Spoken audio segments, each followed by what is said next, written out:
नमस्ते फ्रेंड्स, स्वागत है आप सभी का एक अनदर लेसन प्लान के साथ मैं रेडी हो चुकी हूँ। तो आज का लेसन प्लान आपको साइंस के ऊपर मिलेगा, जिसमें टॉपिक आपको ऊपर स्क्रीन पे दिख रहा होगा, स्टेट ऑफ मैटर्स, जिसमें आपको पहला date, class, subject, topic, period and duration आपको क्लास में एंटर होने के बाद आप जब बच्चों को good morning good afternoon wish कर लोगे, ये आपको सबसे पहले मेंशन करना होगा ब्लैक बोर्ड पे। But before starting of the topic which you are going to represent in front of the students, आपको ये दिमाग में पहले से रखना है कि बच्चों को टॉपिक के बारे में आपने पहले से नहीं बताना है। आपने सब्जेक्ट डाल देना है, डेट और क्लास और पीरियड एंड ड्यूरेशन आपको मेंशन कर देना है। फिर अब जो चैप्टर आप पढ़ाने जा रहे हो उससे रिलेटेड आप इंट्रोडक्टरी क्वेश्चन पूछोगे, बट लेसन प्लान में आप वो सारी चीज़ें ज़रूर मेंशन करोगे जनरल ऑब्जेक्टिव में कि आप उस सब्जेक्ट को लेके, जैसे कि अब हमारे लेसन प्लान दिख रहा है आपको साइंस का, तो साइंस हम जनरल ऑब्जेक्टिव क्या है जो हम बच्चों को सिखा रहे हैं, साइंस एज अ सब्जेक्ट हम बच्चों को क्यों टॉट करना चाह रहे हैं साइंस। तो पहला पॉइंट ये हो जाता है कि बच्चों के अंदर साइंटिफिक एटीट्यूड डेवलप करना, कि वो उसमें एक साइंटिफिक एटीट्यूड डेवलप हो सके, उसमें लॉजिकल एटीट्यूड डेवलप हो सके, इंटरेस्ट जो आजकल के बच्चों में साइंस के प्रति बहुत कम देखा गया है, तो वो भी चीज़ें कहीं ना कहीं लैक हो रही हैं, उस चीज़ों के बारे में भी बच्चों को हम नॉलेज दे सकें, ज्ञान दे सकें। तो ये बेसिक जो 5 पॉइंट्स हैं हमारे जनरल ऑब्जेक्टिव के, ये सारी चीज़ें आपको ज़रूर लिखनी होंगी हर एक लेसन प्लान में।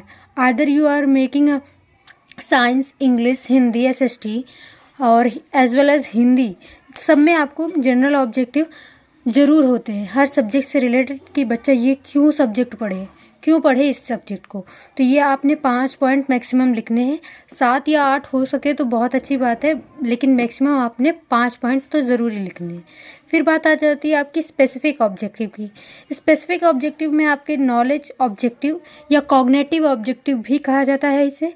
इसमें आपने 2 पॉइंट लिखने हैं कि बच्चे उस सब्जेक्ट को पढ़ रहा है तो उससे नॉलेज क्या हो रहा है, आप इंडिविजुअली जानेंगे कि उससे नॉलेज क्या हो रहा है। तो जिसमें दिखा है students will be able to know about the matter.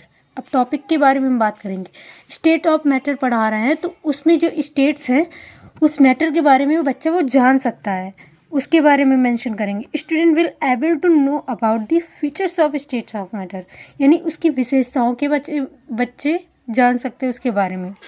अब अंडरस्टैंडिंग ऑब्जेक्टिव मीन्स दैट कि हम बच्चा उसको पढ़ लेगा, उससे सीखेगा क्या, मतलब उसका फ्यूचर में क्या स्कोप है। तो student will be able to understand about the types of matter. Next point is student will be able to understand the meaning of matter. उस बच्चे को अगर आप क्वेश्चन रेज करोगे क्लास के सामने तो वो बच्चा अब जान चुका है कि स्टेट ऑफ मैटर होता क्या है, वो अपनी भाषा में भी डिफाइन कर लेगा। तो इससे बच्चे के अंडरस्टैंडिंग लेवल भी डेवलप हो गया है। अब बात आ जाती है आपकी एप्लीकेशन ऑब्जेक्टिव, मीन्स दैट कि बच्चा फर्दर उस चीज़ को अप्लाई कहाँ करेगा, मतलब एप्लीकेशन बेस्ड वो क्या नॉलेज गेट करता है। तो student will be able to apply a feature of matters, वो अप्लाई कर सकता है जो मैटर्स के बारे में, फीचर्स के बारे में उसने नॉलेज सीखी है, जो भी जानी है, पढ़ी है, जो भी टीचर्स ने उसे बताया है, उस चीज़ों को भी वो अब जान चुका है। Student will be able to apply the types of matter to enhance their knowledge. अब उसके नॉलेज में और भी ज़्यादा डेवलपमेंट हो गया। अभी हो सकता है उसने स्टेट्स ऑफ मैटर पढ़ा था कि सॉलिड है, लिक्विड है, गैस है, लेकिन उसको अब ये पता चल गया कि हाँ, लिक्विड से ही हमारा जो सॉलिड फॉर्म बनता है। तो वो चीज़ें आपने लेक्चर में बता दी हैं, तो उसको एक मोटा मोटा हिसाब क्लियर हो चुका है। तो ये एप्लीकेशन ऑब्जेक्टिव है, वो डेली रूटीन में भी चीज़ों को समझ सकेगा कि अगर उसने फ्रिज खोला तो फ्रिज में उसने आइस क्यूब देखा तो वो उसका पहला फॉर्म क्या रहा होगा, लिक्विड रहा होगा, फिर सेकंड फॉर्म में वो जो कन्वर्ट होकर आइस फॉर्म में बना है वो उसका एक सॉलिड फॉर्म है।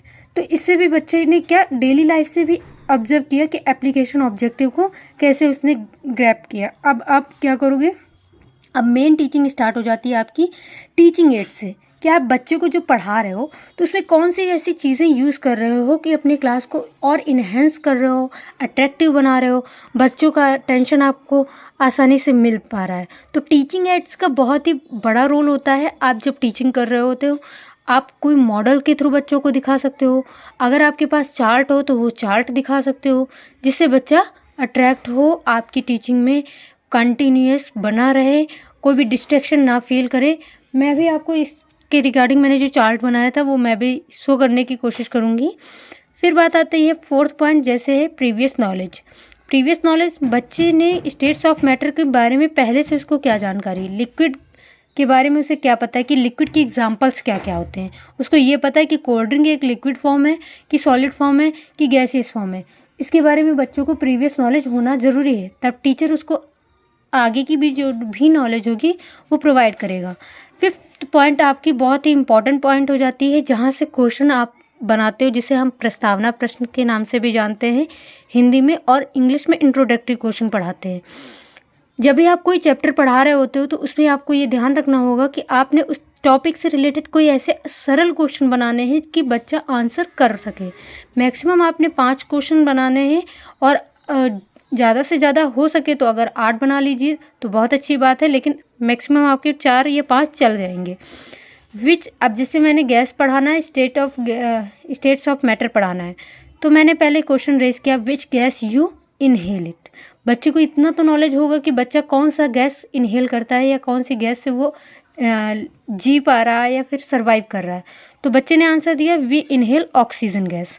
बच्चा ऑक्सीजन गैस बताएगा। फिर आपने जब भी इंट्रोडक्टरी क्वेश्चन बनाना है तो जिगजैग फॉर्म में बनाना है। कोई भी क्वेश्चन ऐसे ही नहीं उठा के रख देना है, एक फ्लो होना चाहिए कि मतलब ऑक्सीजन गैस बोला है तो ऑक्सीजन गैस से रिलेटेड अब क्वेश्चन बनेगा। फिर आपने कोई भी ऑब्जेक्ट शो करना है, जैसे पेन, पेंसिल, बुक्स, ये सारी चीज़ें आप ले सकते हो। अब बच्चों से पूछना है कि ये सारी जो चीज़ें हैं, what is the state of this things. Show करते हुए वो बताएंगे it is a solid in states. ये सारी चीज़ें सॉलिड स्टेट्स में हैं। फिर बात आएगी बाय शोइंग वाटर बॉटल। आप वाटर बॉटल को शो करोगे, फिर आपने पूछना है कि ये किस स्टेट में है, इसके अंदर जो वाटर है वो किस स्टेट में, तो बच्चा बोलेगा लिक्विड स्टेट। मतलब ये कि बच्चे को सॉलिड के बारे में भी पता है, लिक्विड मटेरियल के बारे में भी पता है, और गैसियस मटेरियल के बारे में भी पता है। ये सारी चीज़ें हमने एक क्वेश्चन के माध्यम से बच्चों से जान ली। तो हमारे लिए बच्चे को एक कंफर्टेबल फील हुआ, क्लास में कंटिन्यूस बना रहेगा कि हाँ हमने जो है आसान क्वेश्चन के आंसर दे दिए, तो एक अंदर से मोटिवेशन फील होगा। और प्लस आपका काम भी हो जाएगा कि बच्चे को हमने जो भी बेसिक नॉलेज थी वो उसको आती है। अब मैं जहाँ से मतलब चैप्टर स्टार्ट करना है कि अब उसके फीचर्स क्या होते हैं, टाइप्स क्या होते हैं, इससे हम बच्चों को पढ़ा सकते हैं। अब फोर्थ पॉइंट आपका आ जाएगा समस्यात्मक प्रश्न, मतलब जहाँ पर बच्चा उलझ सकता है। अब बच्चे से आप क्वेश्चन करोगे what is the state of matter, तो बच्चा हो सकता है उसके बारे में ना बता पाए। ठीक है, फिर आपने आप वहाँ से अपना लेक्चर स्टार्ट कर देना है। फिर आपको उस टॉपिक को मेंशन करना है कि student today we will study the very interesting topic, you have to mention this word when you are teaching, very interesting topic. इससे क्या होगा कि बच्चे में एक जोश आएगा कि हाँ आज जो भी चैप्टर पढ़ने जा रहे हैं वो बहुत ही इंटरेस्टिंग होने वाला है। भले उसमें उसका मन नहीं लगता, उस सब्जेक्ट के प्रति उसका कोई इंटरेस्ट नहीं है, लेकिन एक कॉन्फिडेंस फील होगा कि नहीं अच्छा सब्जेक्ट हो गया या फिर अच्छा टॉपिक पढ़ने जा रहे हैं, इंटरेस्टिंग। तो स्टेट ऑफ मैटर आप लिख देंगे बोर्ड पर। फिर ये सब प्रेजेंट करने के बाद आपने प्रेजेंटेशन देना है। प्रेजेंटेशन में आपने जो पहली हेडिंग होगी वो सीरियल नंबर की आपने लेसन प्लान में मेंशन करनी है। दूसरी होगी टीचिंग पॉइंट। तीसरा होगा पीपल टीचर एक्टिविटी, यानी कि आप जो बच्चे अभी टीचर की प्रक्रिया में हैं उन्हें पीपल टीचर कहा जाता है, और उनकी प्रक्रिया को भी मेंशन किया जाएगा। फिर चौथी हेडिंग हो जाएगी स्टूडेंट एक्टिविटी, मतलब बच्चा क्या रिस्पॉन्ड करेगा, उस चीज़ों को आपको मेंशन करना है। फिर टीचिंग मेथड, फिर ब्लैक बोर्ड वर्क, ये सारी चीज़ें आपने मेंशन करना है लेसन प्लान में। सिमिलरली आपने प्रेजेंट भी वैसे ही करना है। सीरियल नंबर डाल के आप मीनिंग ऑफ मैटर बता दोगे, क्या है मीनिंग मैटर की। मैटर आपने क्वेश्चन रेज किया था, बच्चा नहीं आंसर कर पाया, आप वहीं से स्टार्ट करोगे कि मैटर स्टेट ऑफ मैटर पढ़ाने तो जा रहे हो, लेकिन मैटर को एग्जैक्टली साइंस के लैंग्वेज में क्या कहा जाता है वो आपको बताना पहले ज़रूरी है। बच्चे को इंडिविजुअली सब्जेक्ट टॉपिक के बारे में बताओ, स्टेट क्या होता है, स्टेट ऑफ मैटर क्या होता है, ये सारी चीज़ें। जैसे anything that occupies space and has a mass and volume, जिसके पास अपना स्पेस होता है, मास होता है, एक अपना वॉल्यूम होता है, उसी को हम मैटर कहते हैं। Matter is made up of very tiny particles. Matter छोटे छोटे चीज़ों से मिलकर बना होता है, उसको हम नेक्ड आई से नहीं देख सकते, यानी नंगी आंखों से उसको नहीं देख सकते हैं। जैसे पेन एग्जाम्पल के तौर पे भी बच्चों को आप बता सकते हो, जिससे कि बच्चों को चीज़ों को समझने में भी आसानी हो। फिर इधर ही आपने स्टूडेंट एक्टिविटी लिख देनी है। स्टूडेंट एक्टिविटी में आपने जो भी बच्चे ने रिस्पॉन्स किया है वो सारा मेंशन कर देना है। आप कौन सा मेथड यूज़ कर रहे हो जिससे बच्चा वो समझ पा रहा है, एक्सप्लेनेशन मेथड से यूज़ कर रहे हो। कोशिश करिएगा कि आप अगर 4th से 5th तक, मतलब 5th तक की बच्चों को पढ़ा रहे हो तो लेक्चर मेथड का अवॉइड करिएगा। हाँ, मैंने यहाँ लेक्चर मेथड लिखा है, बट एक्सप्लेनेशन भी देना होगा। और जो भी ये लिखा है इसको आपने बोर्ड पर भी मेंशन करना होगा, ठीक है, जिससे बच्चा आसानी से समझ सके, क्योंकि रिटन फॉर्म में बच्चा आसानी से समझ सकता है। हायर एजुकेशन में बच्चे को आप ओरली भी बोल दोगे तो बच्चा समझ जाता है। फिर वही ब्लैक बोर्ड पर जो भी आपने डेफिनेशन दी है वो मेंशन कर देना है। फिर आपने जो भी पढ़ाया उससे रिलेटेड आपने क्वेश्चन कर लेना कि बच्चे को कितना कहाँ तक समझ में आया है। जैसे मैंने पूछ लिया व्हाट इज़ मैटर, बच्चे ने आंसर किया anything which is occupy mass volume that is known as matter. अब आ जाते हैं 3 प्रश्न आपको ऐसे बनाने हैं, जो भी टॉपिक आपने पढ़ाया उसके 3 प्रश्न। तीसरा प्रश्न आपका वही समस्यात्मक प्रश्न ही होगा, जैसा कि आप स्क्रीन पे देख रहे हो। अब दूसरा प्रश्न होगा how can matter made up of, matter को कैसे बनता है। ये हमने डेफिनेशन में बच्चों को पहले बता दिया है, तो बच्चा हो सकता है आंसर दे सके। तो जो मैटर होते हैं वो बहुत ही टाइनी पार्टिकल से बने होते हैं, उन्हीं को हम कह सकते हैं कि मैटर्स उन्हीं से मिलकर बने होते हैं। अब तीसरा प्रश्न जो होगा वो समस्यात्मक होगा, बच्चा उसमें नहीं बता पाएगा। तो दूसरा प्रश्न तीसरे प्रश्न से हमारा नेक्स्ट टॉपिक रिलेटेड होगा। जैसे मैंने क्वेश्चन किया how many types of matter are there, बच्चे को अभी मैंने इसके बारे में बताया नहीं, तो बच्चा हो सकता है उसको कुछ को आता हो जो और कुछ को नहीं आता है। उनसे आप सबसे कोशिश करिएगा कि बच्चे जो भी बता पाएँ उनसे जानिए। और हाँ, बीच बीच में रेनफोर्समेंट देना ज़रूर करिएगा, मत भूलिएगा। चाहे वो आप बच्चों से क्लैपिंग करवा ले उस बच्चे को अगर आंसर दे रहा है, या चाहे जिस माध्यम से, वेरी गुड, एक्सीलेंट, कैसे भी करके आपने उसको मोटिवेशन बरकरार रखना है till the end of the lecture. फिर दूसरा टॉपिक आ जाता है states of matter. There are mainly 3 types of solid, liquid and gas. सबके आपने एक एक डिफिनेशन देनी है, विद एग्जाम्पल डिफिनेशन देनी है, जिससे बच्चे को समझ में आ सके। पहले सॉलिड एग्जाम्पल देते हैं और पढ़ाते हैं। In a solid state particles are tightly packed, जो पार्टिकल टाइटली पैक्ड होते हैं उन्हें हम सॉलिड स्टेट्स कहते हैं। जैसे कि आप आ जाता है पेंसिल, डस्टर, आइस, शुगर, ये सारी चीज़ें। अब आ जाते हैं हमारा सेकंड पॉइंट लिक्विड के बारे में। लिक्विड के बारे में आप डिफाइन करोगे बच्चों को, in a liquid state of matter particles are less tightly packed, मतलब लिक्विड में जस्ट अपोजिट हो जाता है सॉलिड से, कि इसमें पार्टिकल जो है टाइटली कम पैक्ड होते हैं और उसमें जो है टाइटली। फिर इसके एग्जाम्पल को बात कर लेते हैं, जैसे लिक्विड में water, juice, cold drink, these are come under the states of liquid. अब बात करते हैं गैस फॉर्म के स्टेट्स के बारे में बात करने से पहले उनको डिफाइन करेंगे कि इसका डेफिनेशन क्या होगा। तो इसका डेफिनेशन होगा it is a states of matter that has no fixed shape and volume, जिसका कोई ना तो फिक्स्ड शेप है और ना ही फिक्स्ड वॉल्यूम है। जिसी भी आप कंटेनर में डाल दोगे वो वही शेप ऑक्यूपाई कर लेगा, वो वही शेप और मास में एडजस्ट हो जाएगा। जैसे example carbon dioxide, oxygen, these are come under the example of gaseous form. अब इसी में सेम 3 क्वेश्चन हम रेज करेंगे कि how many types of matter, बच्चा एग्जाम्पल से समझा हुआ होगा तो एग्जाम्पल से बताएगा, या फिर आपके डेफिनेशन से समझा होगा तो डेफिनेशन से बताएगा कि there are mainly 3 types of gas states of matter, one is solid, liquid and gas. आप पूछोगे कि कोई सॉलिड स्टेट्स का एग्जाम्पल बताओ, तो बच्चे के अंदर ये होगा कि उसने अंडरस्टैंड किया होगा ना, तो एग्जाम्पल वो कोई भी डिफरेंट भी खुद से भी बता सकता है। जैसे उसने बताया copy, pen, pencil, these are come under the solid states of matter. फिर आपने थर्ड क्वेश्चन ट्रिकी बनाना है। ट्रिकी इन द सेंस कि बच्चे को उसी में कन्फ्यूज़न हो, मतलब वो बच्चा आंसर ना दे पाए। तो आपने तीसरा टॉपिक स्टार्ट कर देना है। जैसे मैंने पूछा what are the features of matter, matters की क्या क्या विशेषताएं यानी फीचर्स क्या है। हो सकता है कुछ बच्चे आपकी इंग्लिश को ना समझ पाएँ तो आपने हिंदी में भी डिक्टेट करना है, अगर वहाँ पे ऐसे बच्चे हैं। कोई ऐसा बाउंडेशन नहीं होता है कि आपने इंग्लिश के स्टूडेंट हो तो आप इंग्लिश के ही प्रेजेंट करो भाषा में, अदरवाइज़ आप हिंदी के लिए नहीं, ऐसा कुछ नहीं है। आप हिंदी में भी कर सकते हो और इंग्लिश में भी कर सकते हो, बट अगर आप इंग्लिश स्टूडेंट्स हो तो आपने लेसन प्लान जो भी आपने चीज़ें बनानी वो सब इंग्लिश में रहेगी। ये बेटर होगा कि आपने सारी चीज़ें इंग्लिश में ही प्रेजेंट करो।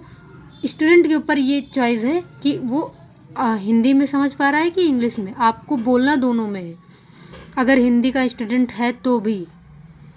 अब बात करते हैं features of matters. Matter is made up of very tiny particles, ये एक विशेषता है उसमें। Matter has inter particle space, जिसमें कि एक इंटर पार्टिकल स्पेस भी होती है। Particle is made in matters are always in a states of motion, जो भी पार्टिकल्स स्टेट्स ऑफ मैटर में होते हैं वो हमेशा मोशंस में रहते हैं। यानी ये नहीं कि वो एक फिक्स्ड शेप में फिक्स्ड साइज में ही रहें, वो उसमें हमेशा मोशंस होते हैं।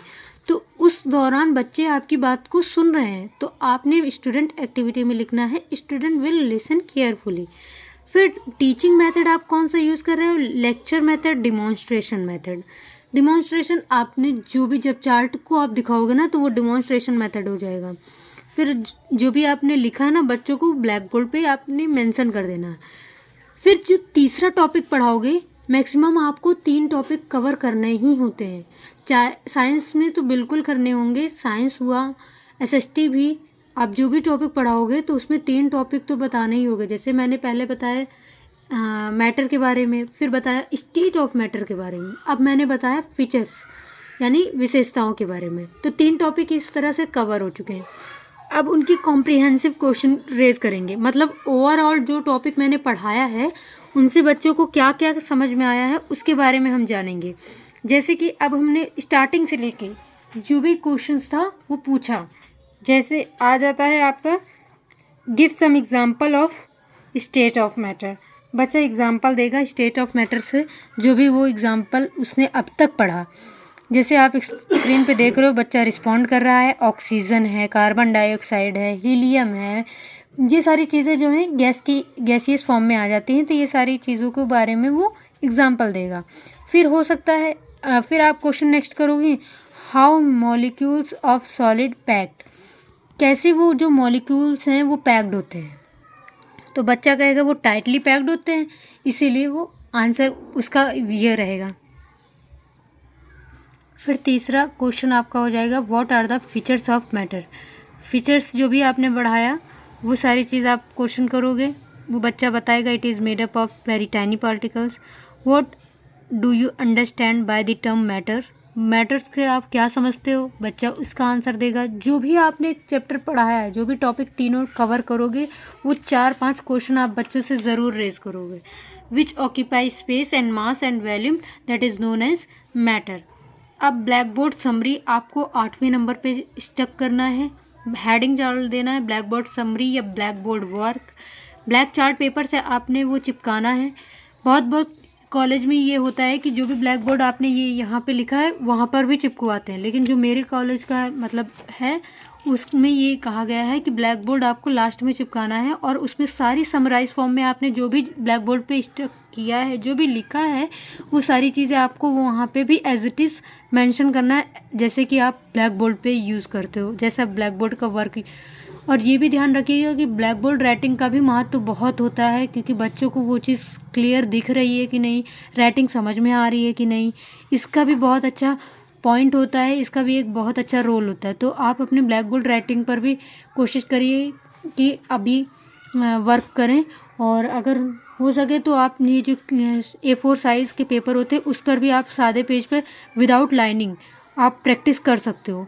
आप 9 पॉइंट होता है क्लासरूम इंस्पेक्शन।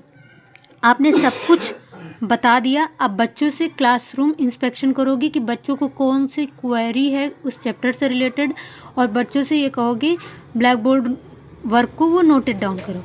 उस दौरान आपको पूरे क्लास में चक्कर लगाना होगा। चक्कर इन द सेंस इंस्पेक्ट करना होगा कि हर बच्चा उस चीज़ को देख पा रहा है, ये समझ पा रहा है, आपस में कोई मर्मरिंग तो नहीं हो रही है या बच्चों को कोई डाउट तो नहीं है।